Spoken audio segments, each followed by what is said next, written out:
The Australian Wallabies, a team once so perfectly tuned, stood toe-to-toe with heavyweights, All Blacks and Springboks, finished the 2023 World Cup with a shocking pool play exit for the first time in their storied history. Meanwhile, the NRL's Kangaroos won their third straight World Cup in 22. For the Wallabies, this is a culmination of 20 years of steady decline, while the NRL steadily grew. It's come to the point where one has to ask, has the NRL ruined rugby in Australia? Well, let's explore the heart of this tragedy, highlighting the impact of the NRL on the landscape of Rugby Australia.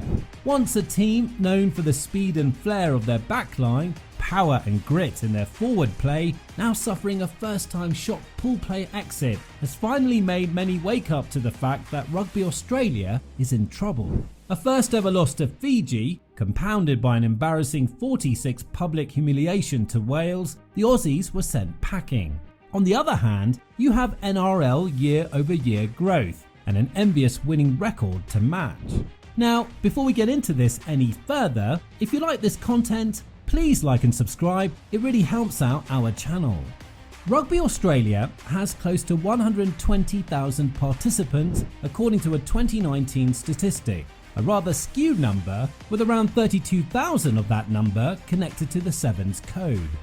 While some figures state that the NRL has around 200,000 registered players, mediocre performances have left Aussie rugby fans discontented, causing viewership and stadium attendance to drop, while the National Rugby League continues to thrive, moving in on the vacuum created by the poor performance of the Wallabies. Interest in rugby is waning to a point where most Australian kids can't name a single Wallaby player, and for that matter, many adult sports fans can't even name the captain. However, they can recite the names of every player on the Penrith Panthers or another NRL club. Michael Hoover's been the captain for like a decade. Okay, I've heard of him. So he didn't get picked on this World Cup, which is another story. Incredible. But like looking at that team as they did the anthem against Wales, I was thinking like, I don't reckon 99% of the country would know who these guys are. This is testament to the aggressive marketing strategies of the NRL, where they understand that people not only love to watch the game, but they're interested in the personalities involved. And the increase in player registration and interest in the NRL seems to be because of their strong support in the local community. The NRL have long been strong advocates for the growth of league on the community level, offering kids, youth and adult programs, further promoting the games and creating pathways for young players to funnel into the NRL. They give free tickets to school kids and clubs, thereby filling the stadiums, making it comparably, the NRL's TV deals dwarf that of Rugby Australia, the obvious implications of which NRL is much more accessible to kids and adults alike. The optics show that there is a perception that the NRL is ruining rugby. Is this true? Well, let's look further. In response to this perception, Rugby Australia chair Daniel Herbert believes there is amateur baggage, as rugby still holds on to its past by focusing only on a tiny niche of the school population in Australia, unlike league, where you can find it in on every level of the community and school pathways. Herbert feels rugby needs to follow the US sports model of entertainment, implying that rugby is fragmented, part of it trying to hold on to the traditional amateur days and the other half trying to be part of professionalism. To further strengthen this perception that the NRL has gained inroads into Rugby Australia domain, a lot of the top high school rugby players are being contracted by the NRL right out of high school. Here are a few names: New Zealand schools, former Warrior Conrad Hurrell, Australian schools Luke Carey, Cooper Cronk for the Storm, and Fijian schools representative Bill Kickow for the Panthers, a few of the many names. These same schoolboy players understand if they don't make it in the big leagues, the lower tiers of rugby league will still have a form of financial remuneration. These opportunities don't exist in rugby.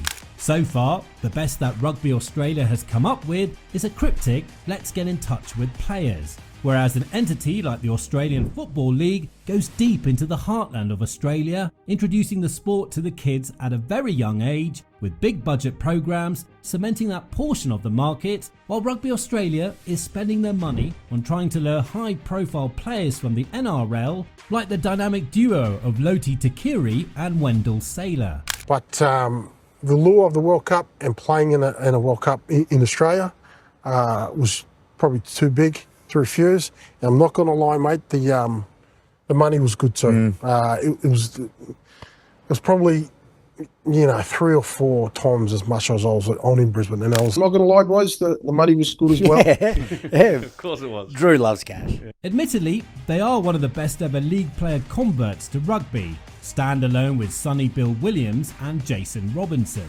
However, that money could have been better spent on grassroots development similar to that of the AFL.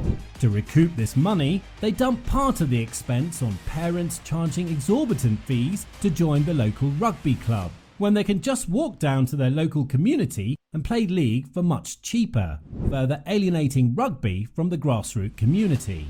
Probably wait up what the next couple of years brings for rugby in Australia. I think there's a British and Irish Lions tour in 2025, and obviously hosting a World Cup, having someone like Joseph in, the Wallabies team brings a high profile to that particular team. There's probably not a whole heap of household names from the Wallabies here in Australia.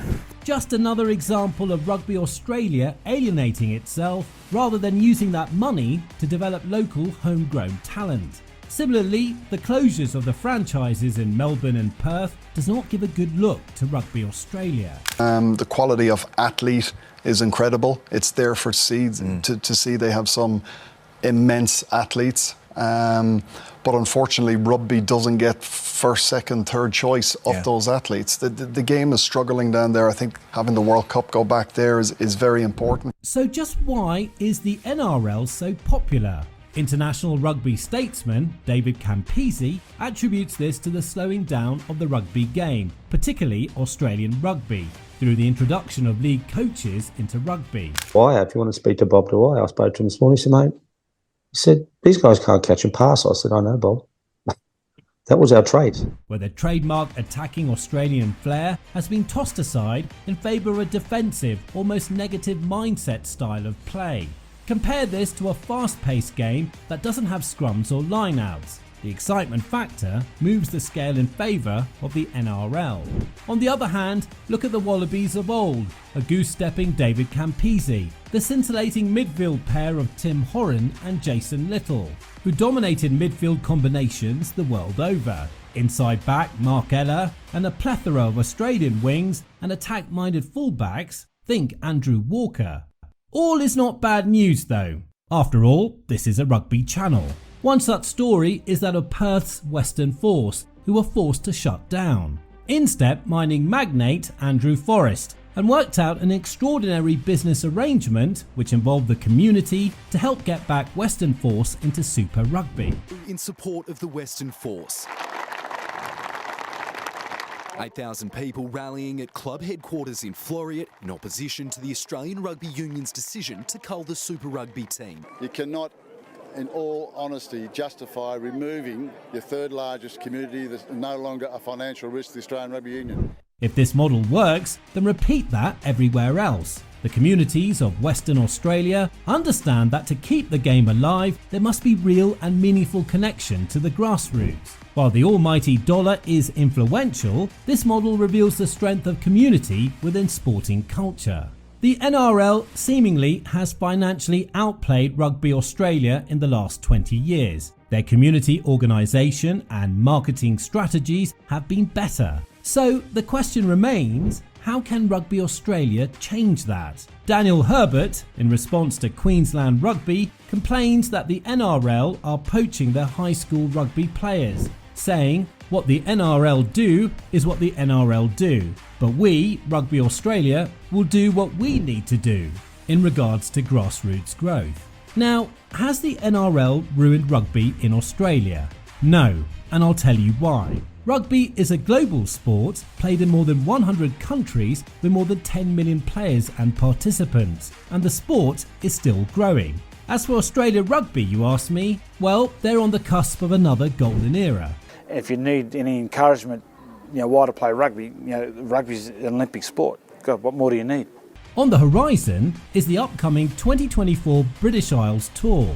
In 2025, the British and Irish Lions are coming down under for another magnificent Australian tour, bringing with them thousands of fans and spectators, filling up the cities, hotels and stadiums for the duration. Following that, in 27, they host the pinnacle of rugby competition, the Men's 2027 Rugby World Cup. This followed closely by the 2029 Women's Rugby World Cup in Australia. It sets us up for what I think is going to be a golden age of rugby in this country. Finally, in 2032, the whole world comes back to Australia for the Summer Olympic Games, showcasing the ever-popular Rugby Sevens gold medal tournament, capping a multi-year fiesta of rugby in the place they call the Lucky Country. I'll end with this thought from Fitzy. And good luck to them. The advantage that rugby has over them, the only saving grace that rugby has in those professional worlds is rugby union globally, it's genuine. It's actually a genuine global competition, which rugby league is not. As always, thanks for watching. Let us know your thoughts on the state of Rugby Australia, and please like and subscribe to help us bring you more rugby content. Stay tuned.